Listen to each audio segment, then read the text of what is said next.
This is doctor Neelam Avtar Singh, homeopathy consultant. इस week हम बात कर रहे हैं 5 डेज 5 बिग डिजीजेस, वो बीमारियां, वो बड़ी बीमारियां जिनका हम होम्योपैथी में बहुत अच्छे ढंग से सक्सेसफुली ट्रीटमेंट कर सकते हैं, उनको क्योर कर सकते हैं, उनको ठीक कर सकते हैं। आज 4th डे है। आज हम बात करेंगे माइग्रेन की। माइग्रेन जो एक बहुत बुरी किस्म का सिर दर्द है, हेडेक है। लोग बहुत बुरी तरह से इससे सफ़र करते हैं।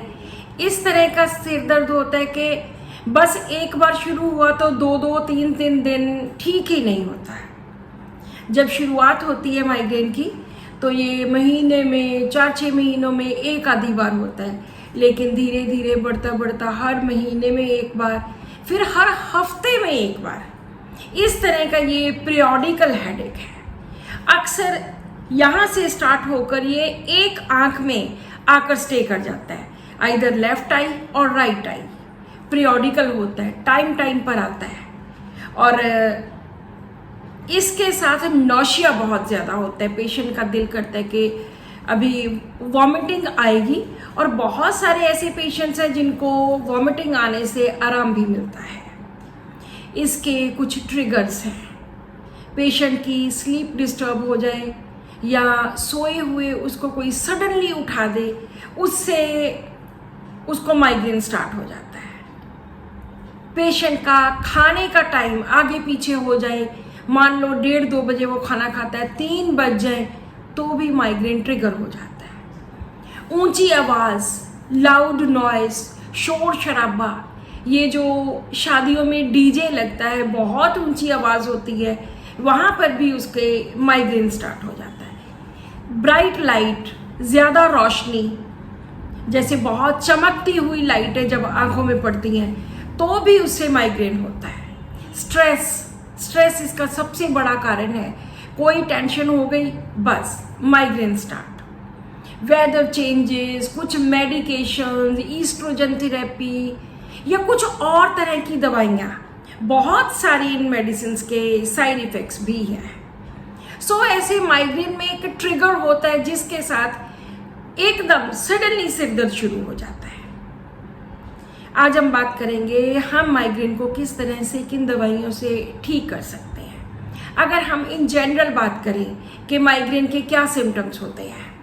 सिर दर्द होता है, पेशेंट का किसी से बात करने को मन नहीं करता, उसका दिल करता है कि मैं अंदर जाके लेट जाऊं, कोई मुझे बोले ना, कोई बुलाए ना, कोई काम ना करूं, कुछ खाना भी ना खाऊं, कुछ कई बार पी भी नहीं सकता, पानी भी नहीं पी सकता, कोई बुलाए ना, बस अंदर जाके अंधेरा करके लेट जाना। 2-2 दिन पेशेंट्स अंदर जाकर लेटे रहते हैं क्योंकि उनका हेडेक इतना ज़्यादा होता है कि वो कुछ भी नहीं कर सकते। पीरियड्स के दिनों में ये ज़्यादा हो सकता है, स्ट्रेस से ज़्यादा होता है, और भी बहुत सारे जैसे अभी मैंने ट्रिगर्स बताए तो उनसे भी ज़्यादा होता है। सो आज हम 3-4 केसेस की बात करेंगे कि किस तरह के सिम्टम्स होते हैं पेशेंट्स के और कौन सी ऐसी मेडिसिन है जो उनको देनी चाहिए। अब हम बात करेंगे कुछ केसेस की कि पेशेंट के क्या सिम्टम्स हैं, किस बेसिस पे दवाई दी और कैसे वो ठीक हुए।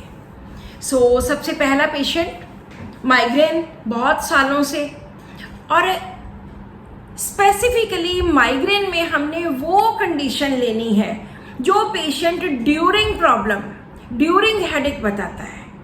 तो हर पेशेंट को इसी तरह से पूछा जाता है कि जब आप बीमार होते हो, जब आपका सिर दर्द होता है, माइग्रेन होता है, तो क्या करने को मन करता है या क्या ना करने को मन करता है। और इस पेशेंट ने बोला कि मेरा दिल करता है कि बिल्कुल चुपचाप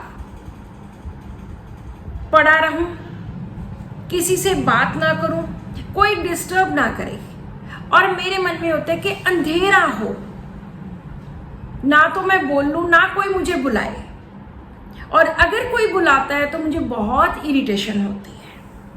और अदरवाइज मेरा काम करने का स्वभाव है, मैं तो जिस वक्त मेरा सिर दर्द होता है मैं तो उस वक्त काम भी नहीं कर सकता और बहुत ज़्यादा चिंता होती है। ये उन्होंने बताया तो इसमें हमने बिल्कुल सिंपल सिंपल रूब्रिक्स लिए। क्वाइट वॉन्ट्स टू बी, के शांति चाहिए। डिस्टर्ब एवर्स टू बीइंग, के बिल्कुल भी कोई मुझे डिस्टर्ब ना करे, कोई बुलाए ना। स्पोकन एवर्स टू बीइंग, के बिल्कुल भी किसी से बात करने को, बोलने को दिल नहीं करता। डार्कनेस डिजायर फॉर, अंदर जाके कमरे में अंधेरा करके पर्दे लगा के वहां पर मैं सो जाऊं, लेट जाऊं, पड़ जाऊं। So this is darkness desire for. लेकिन एक बहुत अच्छा इसके नीचे सब रूब्रिक है, darkness desire for lie down in the dark and not to be talked to. बहुत अच्छा रूब्रिक है, बहुत बार इसको इस्तेमाल किया है। इस रूब्रिक में 4 मेडिसिन हैं, ब्रायनिया, ऑरम्योर, ऑरमेट एंड टेरेंटुला। और इसमें से 3 मेडिसिन तो मैंने बहुत रेगुलरली इस्तेमाल की है। तो अब पेशेंट का मन था कि मैं बिल्कुल अंधेरे में पड़ा रहूं, कोई बोले ना, कोई बुलाए ना। Darkness desires for lie down in the dark and not to be talk to. Irritability spoken to well, जब कोई बात करता है तो मुझे चिढ़ होती है, खिज आती है, गुस्सा सा आता है कि मेरे साथ बात मत करो, मुझे पड़ा रहने दो, कोई तंग मत करो। मेहनती स्वभाव है, industrious, mania for work and काम काज की चिंता होती है। Anxiety, business about. जब हम ये सभी रूब्रिक्स अपने सॉफ्टवेयर में डालते हैं तो वहां पर मेडिसिन निकलती है ब्रायनिया। अगर हमने ब्रायनिया को कंफर्म करना है कि वो किस तरह का इंसान है या उसकी साइकी किस तरह की है, तो भी हम 2-3 बातें पूछकर उसको कंफर्म कर सकते हैं। पहली बात तो ब्रायनिया वाले को बिजनेस की बहुत ज़्यादा चिंता होती है, लेकिन जब सिर दर्द होता है तो वो लेट जाता है, पड़ जाता है, किसी से बात नहीं करता, कोई उसको डिस्टर्ब ना करे। अगर कोई डिस्टर्ब करता है तो बहुत ज़्यादा चिड़चिड़ापन होता है। लेकिन इस दौरान अगर उसके पास कोई बिजनेस की बात हो गई या बाहर से कोई आ गया कि आपसे उसने पैसे का लेन देन करना है या बिजनेस की बात करनी है, तो ये इस तरह का होता है कि फटाफट उठ जाएगा। फिर इसको सिर दर्द कुछ नहीं दिखता। जहां इसका काम आ गया वहां इसको काम ही दिखता है। फिर डिस्टर्बेंस ज्यादा तंग नहीं करती, तो इमीडिएटली उठेगा, उठ के काम करेगा, जो भी बंदा आया उससे बात करेगा, आके फिर दोबारा लेट जाना। दूसरी बात, बहुत कंजूस होता है, बिल्कुल भी पैसे नहीं खर्चता। एवराइज, बार्गेनिंग बहुत ज़्यादा होती है। हम ये बातें पेशेंट से कंफर्म भी कर सकते हैं। बार्गेनिंग होती है, सौदेबाजी होती है। कभी भी कोई सामान लेना तो इसके मन में होता है कि भाव बनाकर सस्ते भाव में सामान। सो इस फर्स्ट केस में हमने ब्रायनिया दी और ब्रायनिया 30 की एक डोज देने से ही पेशेंट को बहुत फर्क पड़ गया। जो उसका हेडेक हर हफ्ते होता था, इसके बाद फिर 1-2 महीने बिल्कुल भी हेडेक नहीं हुआ। उसके बाद फिर एक बार 2-2.5 महीने के बाद उसके हेडेक हुआ और ब्रायनिया 200 की एक डोज दी गई और दोबारा से इनको बिल्कुल भी हेडेक नहीं हुआ। सो इस तरह से माइग्रेन के कई केसेस ऐसे हैं जो जस्ट सिंपल बातों में सिंपल रूब्रिक्स बना के हम पेशेंट्स को ठीक कर सकते हैं। अगर इसका डीडी हम और इसके साथ रिलेटेड मेडिसिन से करते हैं, सबसे पहले आती है डार्क की 4 medicine. Darkness desire for lies in the dark and not to be talk to. अंधेरा है, अंधेरा चाहिए, इच्छा होती है कि अंधेरे में पड़ जाऊं और कोई ना बुलाए। औरम, एक औरम का केस। ये एक बच्ची है 15 इयर्स की गर्ल जिसको माइग्रेन है। वन साइड पे इसके हेडेक होता है। 10th क्लास में पढ़ती है, हमेशा क्लास में फर्स्ट आती है, ऑलराउंडर है, गेम्स में भी पार्टिसिपेट करती है, डिबेट्स में भी पार्टिसिपेट करती है। तो जब इसे पूछा गया कि सिर दर्द के दौरान इसको क्या अच्छा लगता है, क्या करना चाहती है, तो इसकी मदर ने बोला कि डॉक्टर साहब अदरवाइज तो ये बहुत इंटेलिजेंट है, हमेशा फर्स्ट आती है, कभी तंग नहीं करती, लेकिन जिस वक्त इसके सिर दर्द होता है ये अंदर कमरा बंद करके अंधेरा करके लेट जाती है और हमें बोलती है कि कोई भी मुझे बुलाओ मत, मेरे साथ बात मत करो।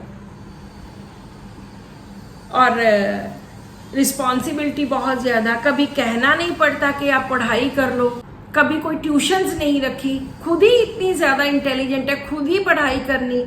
सो इस केस में दो चीज़ें इम्पॉर्टेंट आई।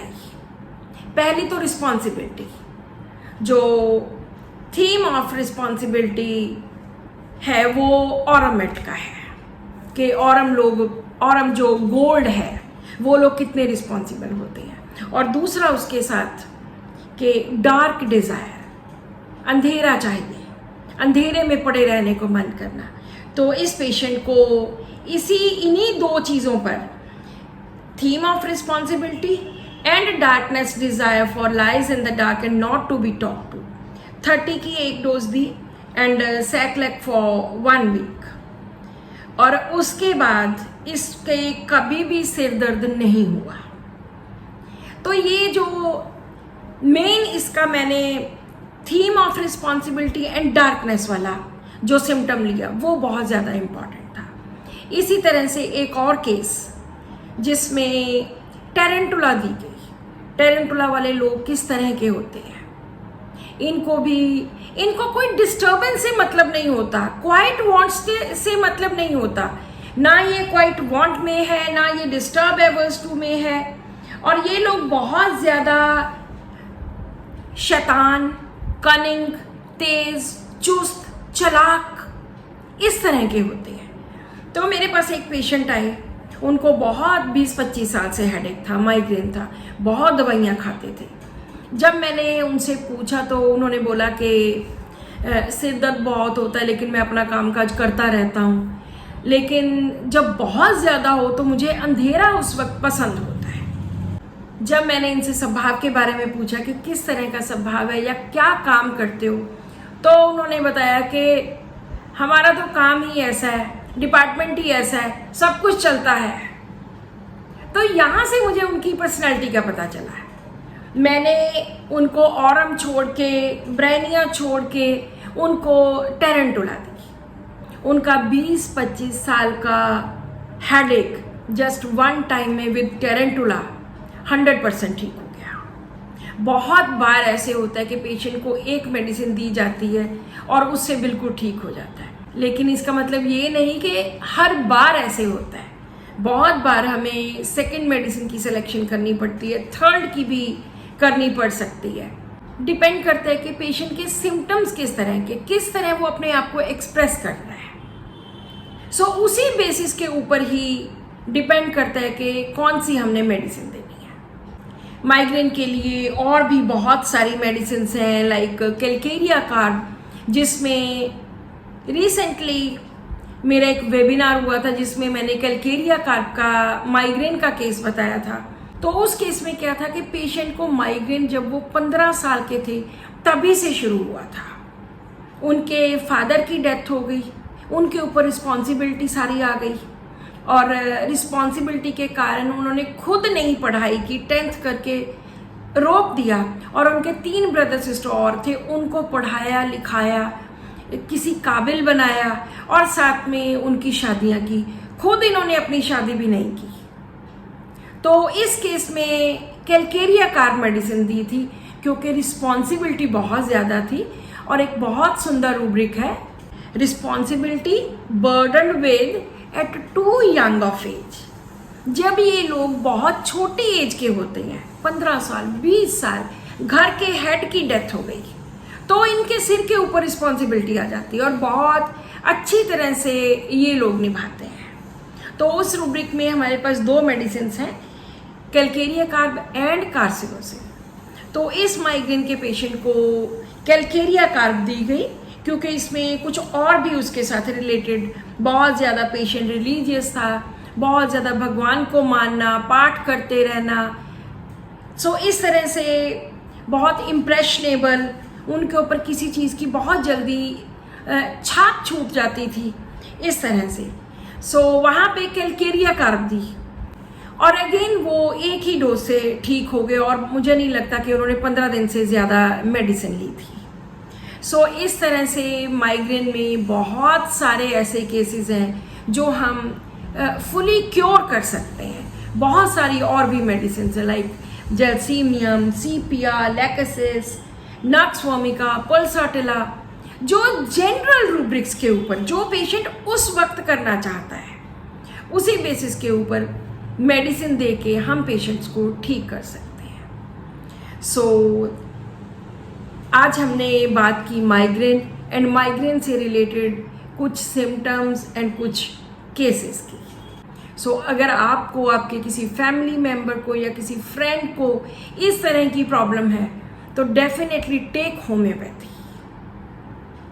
होम्योपैथी में वंडरफुल क्योर्स हैं इन सब चीज़ों की। सो this is all in today's video. Subscribe to my channel, share this video with your family and friends, and thank you so much for watching this video. Thank you.